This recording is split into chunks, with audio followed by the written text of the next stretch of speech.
গরু একটা কেন 100টা জবাই করার হিম্মত রাখি ইনশাআল্লাহ। তো ভালো কাজ করলে সমালোচনা হবে, গাছ বড় হলে একটু ঝড় হয়।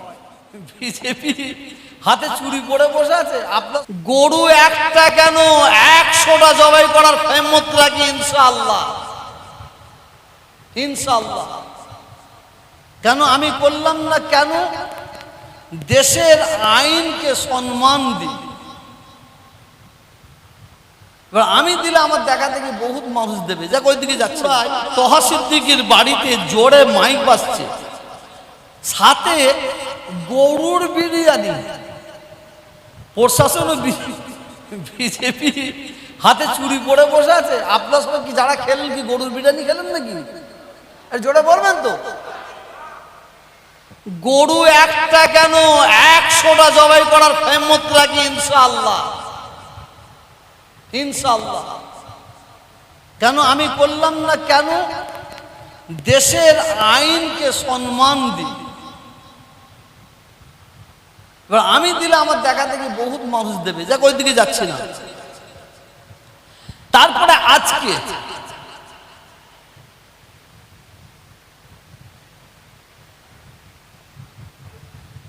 আজকে কি লিখছে? পবিত্র কোরআনের অনুষ্ঠান ঘিরে আবারও মারাত্মক চিটিংবাজি শুরু করলো টেরা হুজুর। তহা হুজুর নাই, টেরা হুজুর। এদের এইগুলো পড়ি আর আবু জেহেলের কথা মনে করি। আল্লাহ রাসূল সাল্লাল্লাহু আলাইহি ওয়াসাল্লাম মসজিদুল হারাম, ওখানে বসে আছেন সাহাবাদের নিয়ে। হযরত আবু বকর সিদ্দিক, হযরত ওমর ফারুক, হযরত আলী, হযরত উসমান গনি, হযরত আফফান, হযরত আবু তালহা, বিভিন্ন সাহাবাদের নিয়ে বসে আছেন। হঠাৎ আবু জেহেল আল্লাহ রাসূলকে বলছেন, এসে বলছেন, শুনুন এ বেটা মুহাম্মদ। সকলে পড়লেন সাল্লাল্লাহু আলাইহি সাল্লাম। আমি একটা নবী পেয়েছি, এই সাল্লাল্লাহু আলাইহি সাল্লাম বললাম, এটা আমাদের লাভ কি হলো? আল্লাহ 10টা গুনাহ মাফ করে দিল। এমন একটা নবী পেয়েছি। তোমার মতন কালো কিছু ছেলে মক্কাতে একটাও জন্মায় নেই। আল্লাহ নবীকে বলছেন। কে বলছে? আবু জেহেল।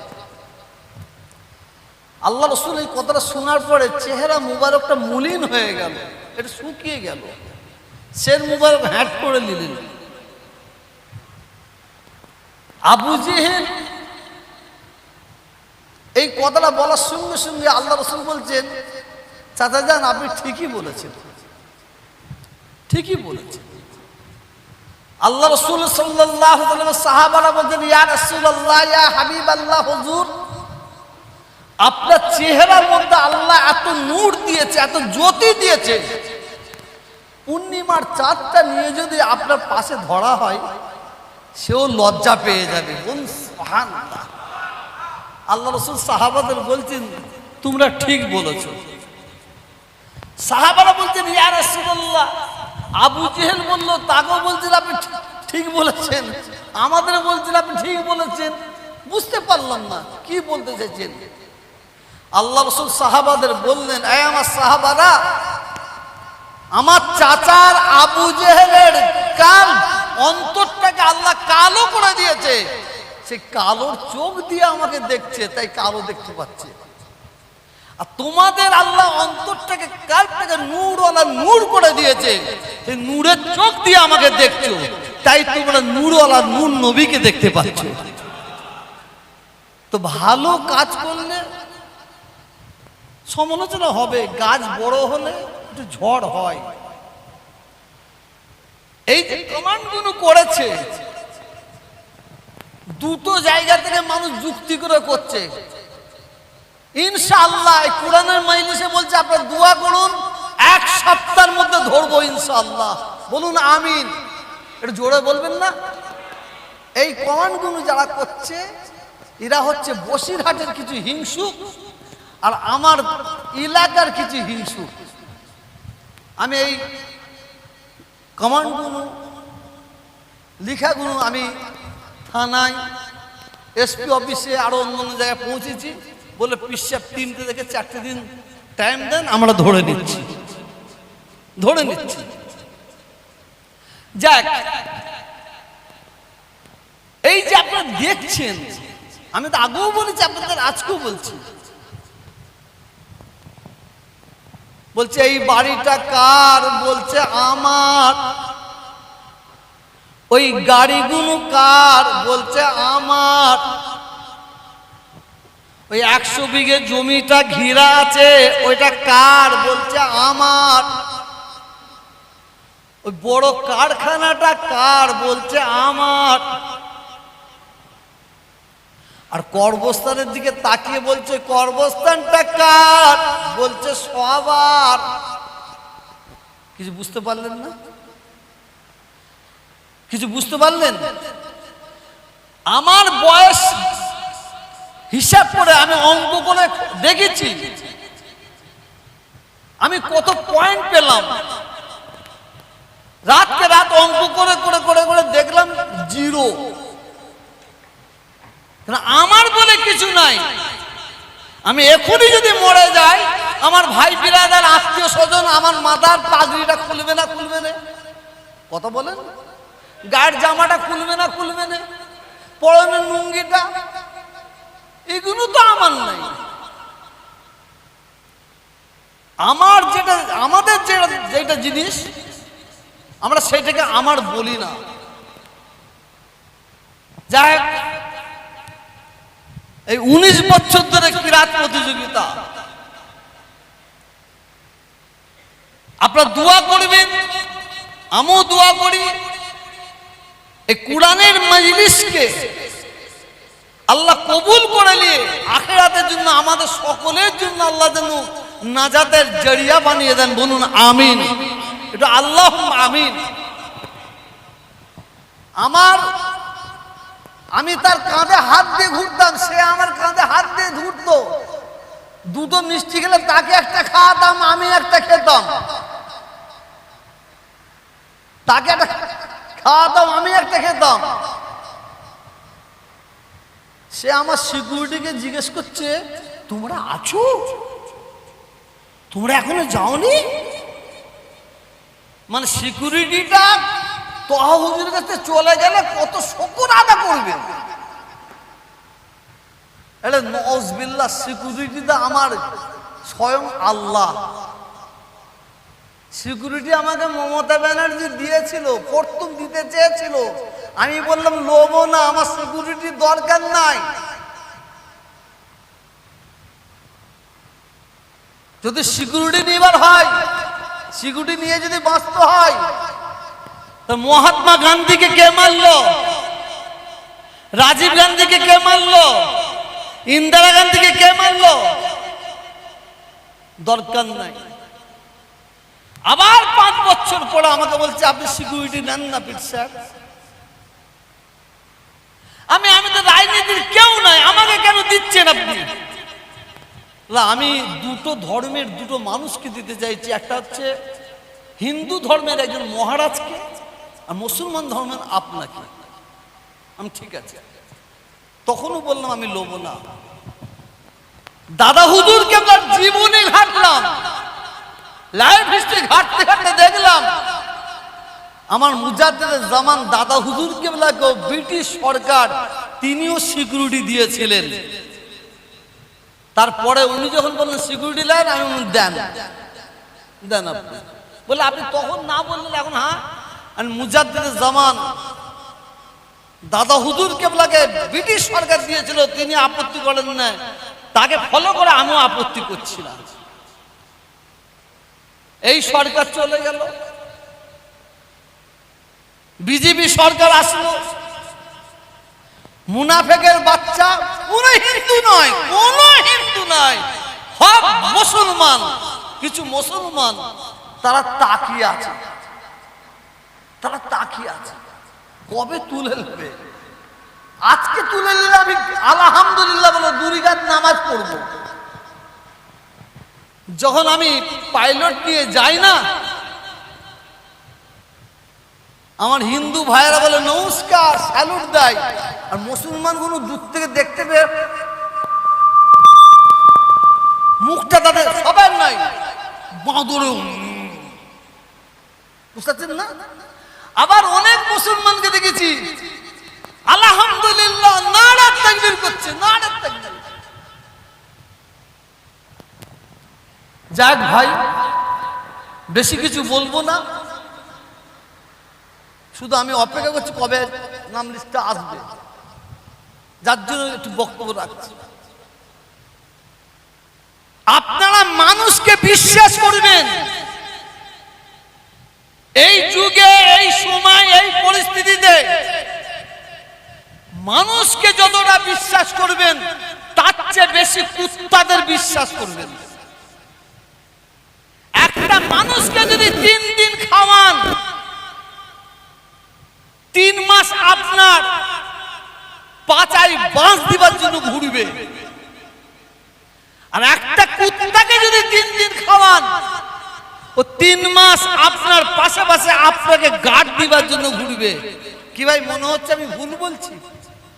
ভুল বলছি? আমি হুজুর কেবলাকে ফলো করি, আব্বাজান ছোট হুজুর কেবলা বলতেন, বাবা কলকাতার মানুষ হয়ে থাকবে, ফুরফুরা শরীফে থাকবে, কিন্তু কলকাতার মানুষ হয়ে। আব্বা বুঝতে পারলাম না কলকাতার মানুষ কেমন? বলে কলিকাতায় দেখবে বড় বড় বিল্ডিং আছে, ফ্ল্যাট আছে, এই ফ্ল্যাটের মানুষ ও ফ্ল্যাটের মানুষকে চিনতে পারে না, তার খবর রাখে না। ও ফ্ল্যাটের মানুষ এই ফ্ল্যাটের খবর রাখে না। আর যদি কেউ সালাম দেয় আসসালামু আলাইকুম, ওয়া আলাইকুম আসসালাম, জবাব দিও বাবা। বাড়িতে যদি খাবার কিছু না থাকে, ভুকা থাকো, ভুকা। উনি শিখিয়েছেন আমাদের 10টা পয়সা নিয়ে পানের দোকানে যাবে, পানওয়ালাকে পান দিতে বলবে, একটু খয়ের যেন বেশি দেয়, পানটা খাবে যেন ঠোঁট ঠোঁট লাল হয়ে যায়, কেউ যেন বুঝতে না পারে তুমি ভুকা আছো। 10 পয়সাও যদি না থাকে, এটা হুজুরের শিক্ষা, 10 পয়সাও যদি না থাকে রান্নাঘরে ঢুকবে, ঢুকে সর্ষে তেলে শিশি দিয়ে ঠুকে ঠুকে ঠুকে ঠুকে 2-1 টুকরা তেল বেরোলে ঠোঁটে দেবে, মানুষকে বুঝতে দেবে না। কারণ আল্লাহর ওলি এমনি বলে, একদিন তোমার ঘরের মানুষ, তোমার ওই কমজোরটা পেয়ে সে সুযোগ নেবে।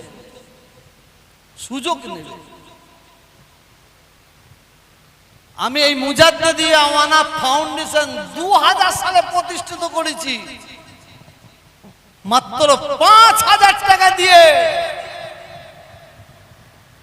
আর আজ প্রতি বছরে 3 কোটি 4 কোটি টাকা আল্লাহ আমার হাত দিয়ে মানুষকে দান করাই। বিশ্বাস করুন, এই এত টাকা আমার নাই, কসম খোদার আমার বাপেরও নয়, এ পয়সার মালিক আমি নয়, এত টাকা আমার বাপের নয়। মানুষ আমাকে ভালোবাসে, বিশ্বাস করে, যখন যাকে যা বলি অন্তত আমার কথাটা তারা রাখে।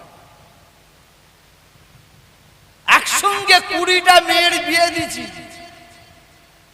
20টা ছেলের বিয়ে আল্লাহ দিয়েছে। মেয়েদের দিচ্ছি কানের, নাকের, পায়ের, ছেলেকে দিচ্ছি সাইকেল, ঘড়ি। 50টা ছেলের পক্ষে, মেয়ের পক্ষে 50টা দাওয়াত করেছি, বরযাত্রী। ছেলেকে দিচ্ছি খাট, গদি, বিছানা, আলমারি। গরিব মানুষ অর্থাৎ বড় লোকদের বাড়ির বিয়েতে গেছেন, দেখবেন ওই ফুচকার বাজরা বসে রেখে দেয়। আমিও তখন লাইন দিয়ে ফুচকার বাজরা বসে রেখে দিয়েছিলাম, পানের বাজরা বসে রেখেছিলাম, গরিব মানুষগুলো কোনো কষ্ট না পায়। একটা কথা আমি একবার নয় 100 বার বলেছি, আজকেও বলছি, এই লুঙ্গি এই জামা পরে পকেটে পয়সা নিয়ে আমি শোরুমে গেছি একটা অ্যাম্বুলেন্স কেনার জন্য, সলপে আমাকে কেউ তো পাত্তাই দেয়নি, কারণ লুঙ্গি পরে আছে, অতি পরে আছে। আমি বললাম এই ব্যাপার, কত টাকা নিয়েছেন? এই বলে তো হবে না, এত টাকা দরকার। মনটা খারাপ হয়ে গেল। মনটা আরো খারাপ হলো তাদের ব্যবহারে। বাড়ি আসলাম, বাড়িতে ঢুকলাম, ঢুকে দেখি আমার স্ত্রীর হাতে দুটো সোনার বালা। আমি বলবো না বলবো নি, চিন্তা ভাবনা করতে করতে আমি তো বললাম আমার জন্য নয়, মনকে বললাম গরিবদের জন্য। আমি আমার স্ত্রীকে বললাম তোমার হাতের দুটো বালা আমাকে খুলে দেবে? বলে কেন? আমি অ্যাম্বুলেন্স কিনতে গিয়েছিলাম, পয়সা কম পড়েছে। হাসি মুখে খুলে দিয়েছিল। তাড়াতাড়ি করে মোটরসাইকেল করে শিয়াখালায় বুড়ো স্যাকরার দোকানে গিয়ে বিক্রি করলাম, করে পয়সা নিয়ে আবার গেছি। প্রথম অ্যাম্বুলেন্স কিনেছিলাম, সারা বাংলায় চলছে, হিন্দু মুসলমান সব ক্লাবে দিচ্ছি, সব জায়গায় দিচ্ছি। আজকে গর্ব করে বলছি, কোরআনের মজলিসে আল্লাহ শুকর আদায় করে বলছি, সেই দিন কষ্ট পেয়েছিলাম, কিন্তু তোহা সিদ্দিকীর দেওয়া মানুষের সাহায্য নিয়ে তোহা সিদ্দিকীর দেওয়া 99টা অ্যাম্বুলেন্স কিনেছি।